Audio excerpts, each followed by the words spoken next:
Hello everybody and welcome to the OP Defense on FIFA 18. If you are struggling with defending, have no fear, Fuji's here. I'm going to give you some tips all throughout this video, help you guys get better and show you a strong back four. I mean, this OP, probably the best that I've used so far. So if you can support the video, not that way, that way, drop a like, 2,500, I know you can. Leave a like, and if you are needing game codes or anything game related, head over to g2.com, use the code Fuji for cashback on every single order.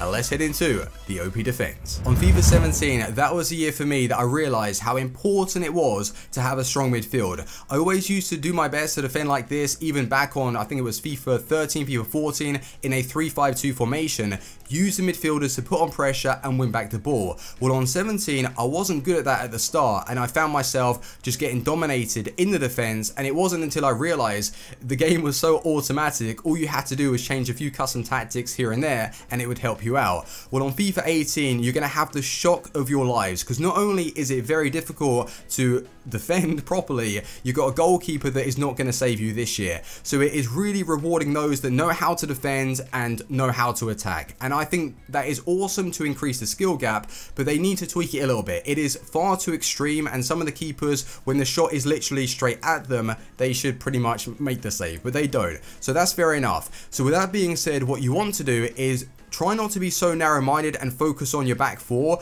You need three, or what I'd recommend, a formation that has 3 centimeters across the pitch. I already explained that in the Road to Glory. That's what I'm getting on with. If you need a CDM, then that's fair enough. So one player that is a must purchase for any team right now, Goretzka. And I would actually say that he is more effective than Kante for me. I've used Kante, I've used Goretzka, and with the price gap, you have 180 for Kante and 16 to 20,000 coins for Goretzka. 6'2", high work rates. Not only is he comfortable on the ball, but he's got that attacking threat as well, tracking back. He is brilliant, lacking the 4-star skills, but that is fine.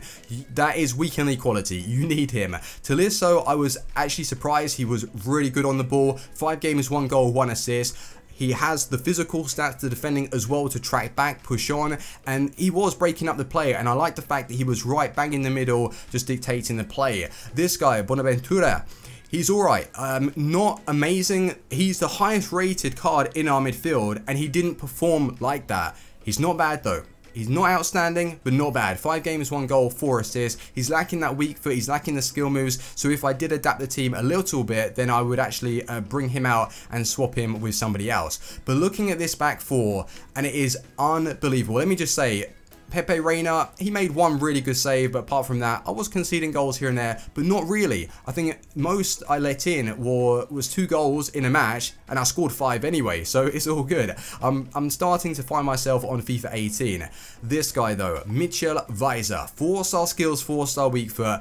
I thought personally he wasn't going to play it as well as he did. I was mistaken. The dribbling, the pace, and the skill moves in that right back position, I noticed how important it was, just hitting the Berber spin, creating space when my opponent was trying to put pressure on me, and he wasn't that weak. 70 physical, he was winning the ball. I love him, really, really do. And then to partner him to get that triple link, it is Stark. I thought he was going to be OP. And look at that card, 6'3", medium work rates, fantastic pace, good enough defending and physical, and in game he's an absolute rock, but he wasn't the best centre back. This man right here, Tonelli.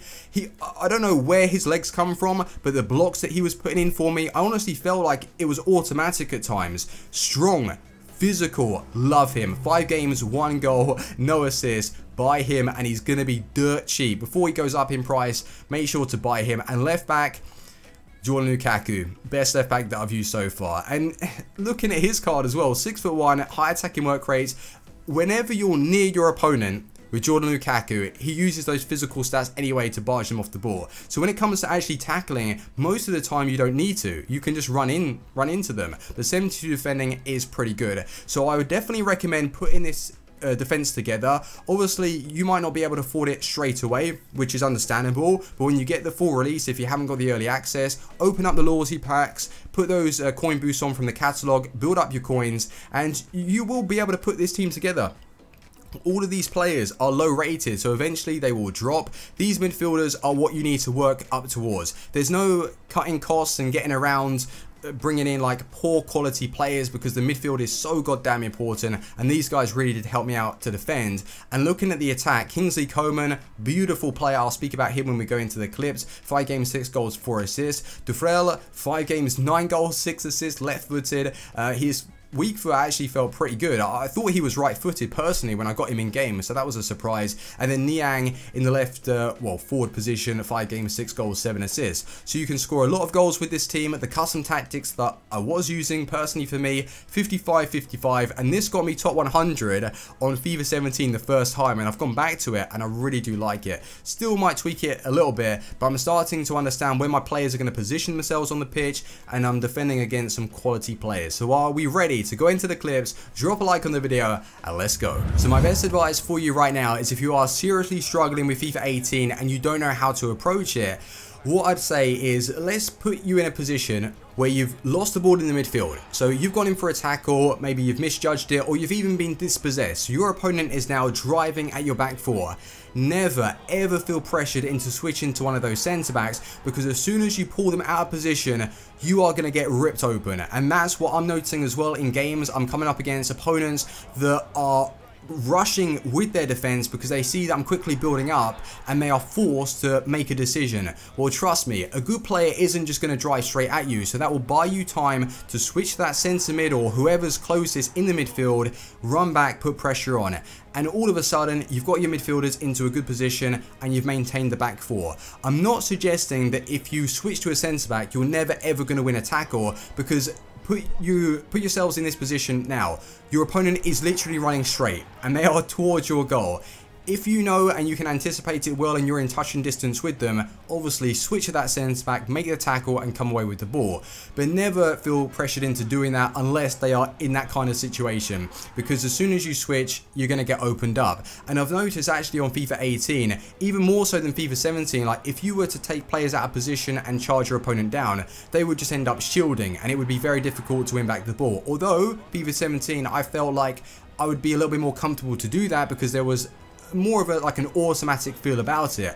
On FIFA 18, if you literally misjudge the angle, you can get turned so easily. So if you start bringing out like a centre mid or a centre back, whatever you're doing on the pitch in that situation, you're going to get turned, and that's one player out of the equation. So then he's able to attack into that space. So it's really applying pressure, but artificial pressure. And that's what I'm doing on FIFA 18 right now, and it's becoming pretty successful for me. So if you want to try it, so let's put yourselves into a different scenario. Your opponent is attacking down the right hand side. Instead of using maybe your right back to like push in, like go in for that challenge straight away, look like you're going to do that, but then track back, because he most likely is going to try and flick the stick down the line to run in behind or play it over. So you need to be defending the lines properly and making sure that you don't leave yourself exposed. And that goes for in the midfield as well. If your opponent maybe is picking it up in sort of the D right in the middle and you're charging into him with that centre mid,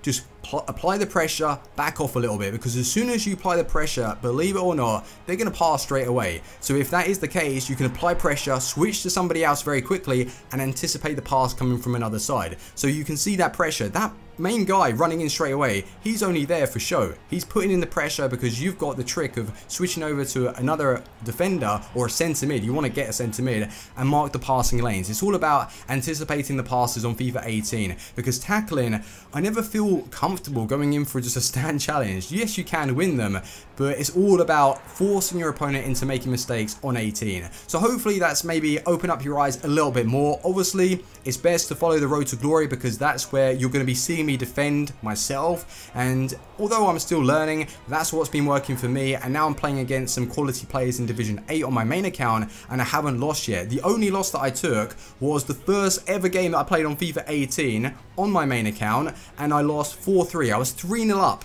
3-0 up at halftime and lost 4-3. So that just goes to show, with what I was doing on FIFA 17, pulling my players out of position, that punished me. So I learned from that, and now I'm defending a little bit differently, and it's working well. And with this team, by the way, Dufresne, is he a cheat beast? Yes, he is. A little bit weak though, but he has an awesome finish. His right foot feels fantastic, even though it's a 3-star. His left foot is his preferred one, so you're going to be able to score with that. Niang was awesome, and it was just the balance of the whole team. good quality players in the midfield, the defense, the attack, and there is literally no problems with it at all, unless you're wanting for that target man striker. And what I'd actually say, switch Dufresne out and bring in Belotti if you're wanting a little bit more strength and physical play. But Dufresne was really fun to use and he felt great on the ball. So if you have enjoyed today's video, make sure to leave a like, and I will see you very soon with some more FIFA 18 content. See you, man. Peace.